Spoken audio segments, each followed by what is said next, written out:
एक नज़म देखिए, नज़म का टाइटल है जी, तुम मोहब्बत डिज़र्व नहीं करते। ए मोहब्बत के ईवानों में बैठे हुए मगरूर लोगों, ए मोहब्बत के ईवानों में बैठे हुए मगरूर लोगों, तुम मोहब्बत डिज़र्व नहीं करते। तुम्हारी कुर्सी ख़तरे में है, तुमने हर उस आदमी का हक मारा है, ज़ोम जिसके पास से नहीं गुज़रा। ज़ोम मतलब समझते हैं ना आप, गुरूर, तकब्बुर। तुम्हारी कुर्सी ख़तरे में है, तुमने हर उस आदमी का हक मारा है, ज़ोम जिसके पास से नहीं गुज़रा। वो मिल जाए, वो बिछड़ जाए, दिल किसी भी आस से नहीं गुज़रा।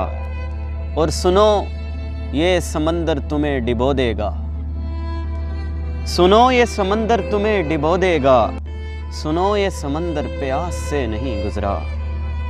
और तुम्हारे यहाँ वो इस तरह भी करार नहीं है, जो मोहब्बतों की उदासी में होता है, कम गोई में कम शनासी में होता है।